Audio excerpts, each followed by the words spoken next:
Ya, walaupun saya lagi syuting film juga nih, kadang-kadang pulangnya malam, bisa jam 9, jam 10, saya usahain, saya ada waktu dulu nih buat istri saya tidak langsung istirahat. Jadi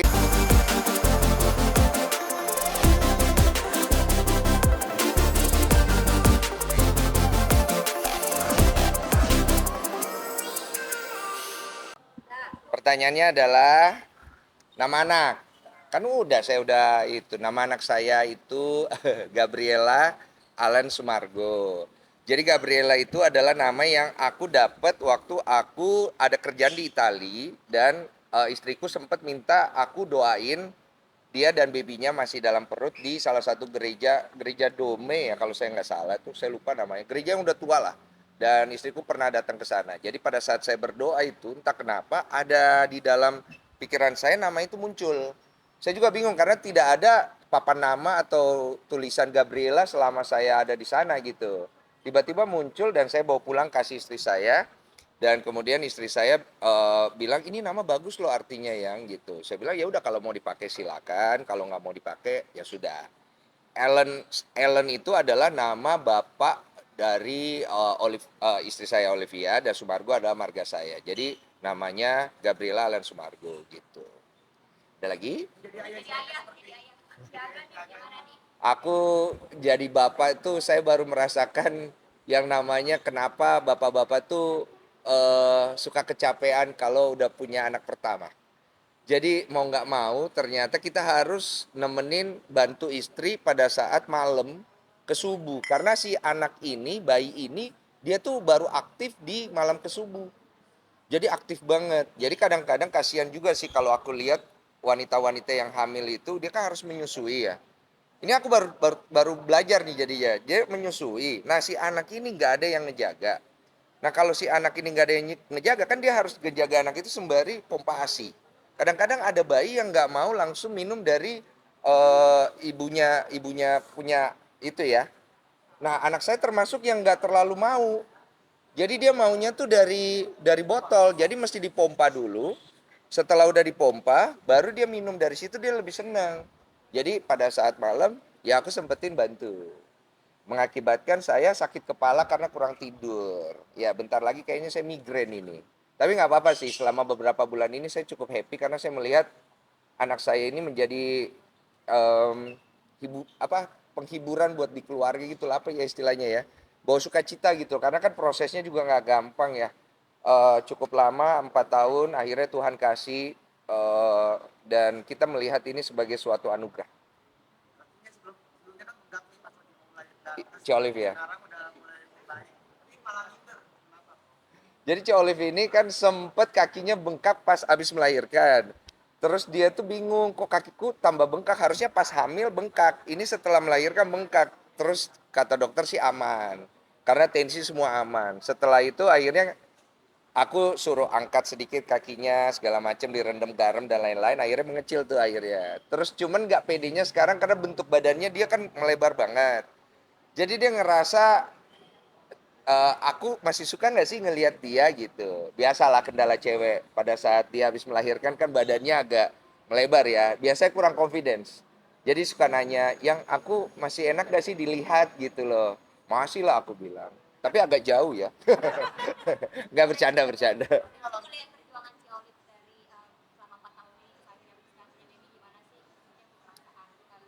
Perasaannya ya, saya tuh jujur saya terharu dan bangga ngelihat bagaimana istri saya berjuang dan berkomitmen untuk punya keturunan. Karena yang paling besar perannya pada saat itu adalah istri. Istri saya tuh bagaimana dia udah, jadi gini, dia tuh keguguran 3 kali lah. Berarti 3 kali dikuret. Dikuret itu untuk wanita itu meninggalkan luka di daerah rahim. Semakin sering dikuret, rahimnya akan semakin menipis. Dan itu bisa menimbulkan penyakit dan juga permasalahan berikutnya. Dia berani ambil resiko. Makanya saya bilang seorang wanita itu ketika dia mengandung, suami harus tahu bahwa pengorbanannya besar. Jangan sampai akhirnya kita melupakan hal itu dan bersikap, ya udahlah itu kan urusan lu. Kan hamil tuh ya kerjaan lu. Jangan kayak gitu. Karena pengorbanan dan resiko yang mereka harus jalani juga gede. Itu saya bisa lihat di Olive. Dan akhirnya membuat saya ya tanpa harus mencoba membangun image peduli, ya peduli sendiri gitu. Karena melihat pengorbanan itu. support saya sebenarnya nggak banyak. Cukup memberikan waktu untuk istri, terutama pada saat malam. Jadi di sela-sela saya kerja, walaupun saya lagi syuting film juga nih, kadang-kadang pulangnya malam, bisa jam 9 jam 10, saya usahain, saya ada waktu dulu nih buat istri saya, tidak langsung istirahat. Jadi memang agak sakit kepala sih, jadi dia kurang tidur gitu. Tapi nggak apa-apa gitu, karena istri saya juga pasti capek. Kadang-kadang dia tuh saya liatin jam, dia pasang alarm.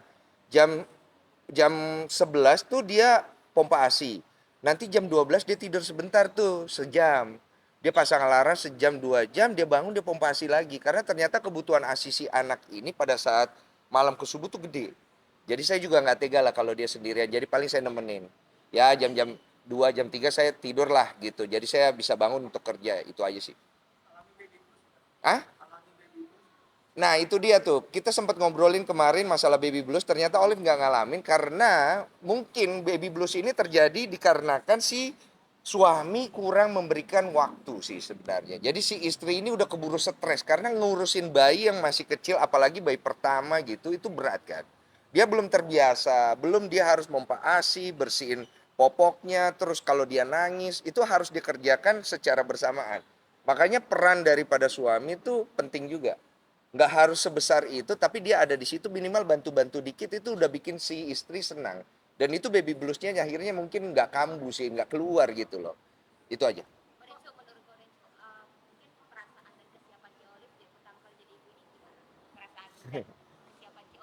Perasaan kesiapan ya, aku pikir dia sangat sangat happy ya.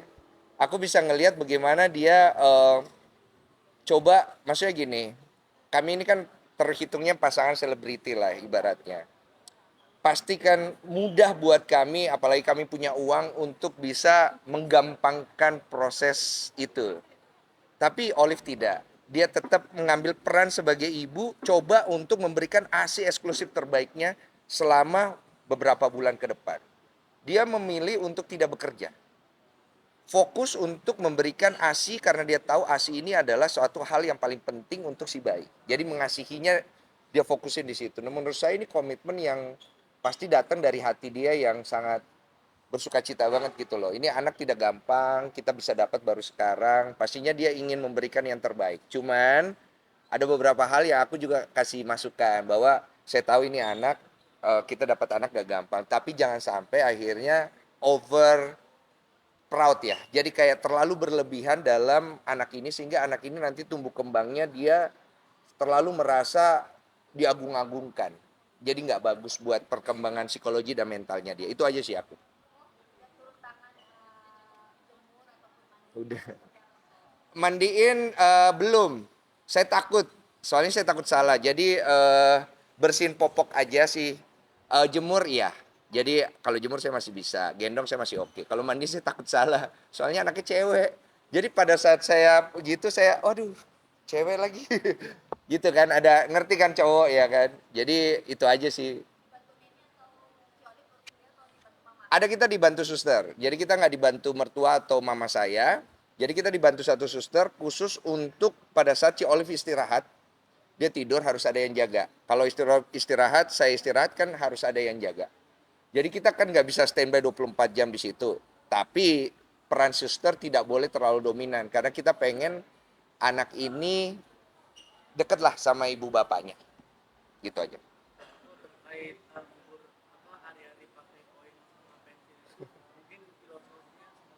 Filosofinya ya, saya juga kurang paham sih mengubur ari-ari itu. Iya ya, itu katanya Jawa ya kalau ngubur ngubur ari-ari ya. Jadi saya tuh ya saya ikutin adat yang ada aja. Jadi kalau yang saya tahu mengubur ari-ari itu pertama ari-arinya dibersihkan dulu, kemudian ari-arinya dimasukkan ke dalam kendi. Setelah itu kita beri garam, kita berikan tambahan-tambahan seperti beras. Beras itu ada filosofinya supaya dia itu makmur.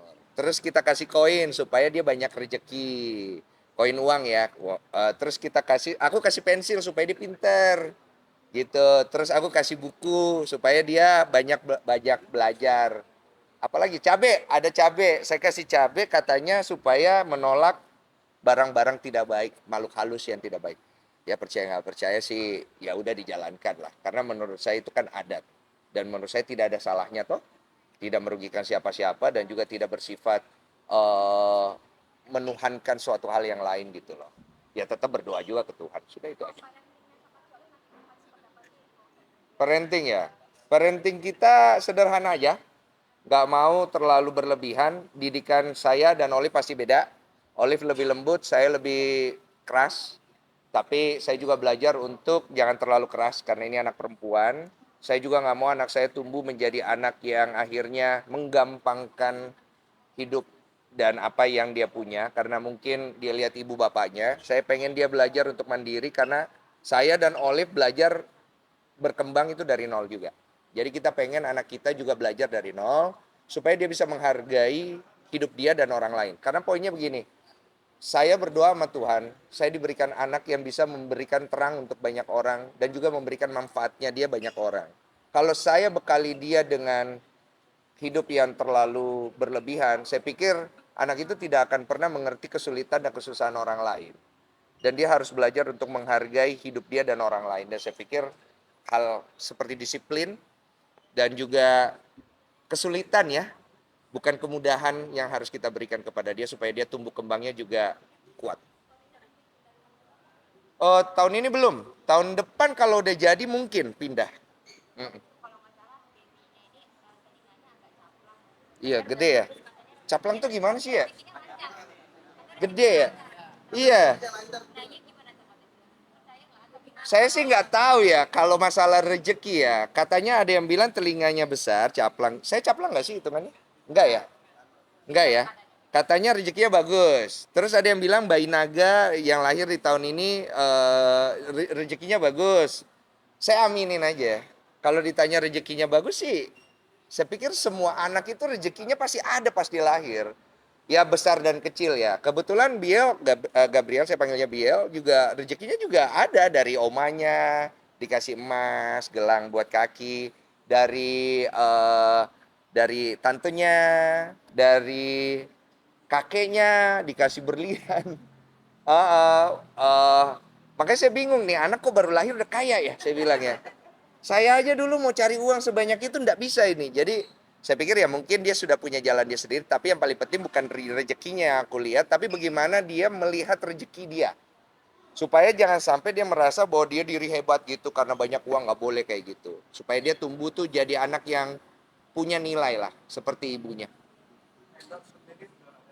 Endorse ada, endorse tuh sebenarnya buat endorse si bayi sendiri ada. Cuman kita menghindari endorse ke bayinya langsung sih. Kalau endorse ibu bapaknya masih oke lah, karena kan memang kita udah duluan di situ ya. Karena bayinya ini masih kecil, kalau kita endorse gitu, kadang-kadang saya takutnya over apa ya namanya, explore ya, over explore gitu. Apa eksploitasi ya, eksploitasi. Saya takutnya nanti eksploitasi. Tapi kalau BA mungkin kita masih mikir. Kalau YouTube ya kayaknya kita tidak terlalu banyak ya. Kemarin kita posting ya pas di lahir aja. Mungkin kalau proses berikutnya ya sedikit-sedikit aja lah. Ada momen apa oke lah. Kalau terlalu gitu nggak bingung juga mau diapain gitu loh. Mau dikontenin apa gitu kan. Ya udah itu aja sih.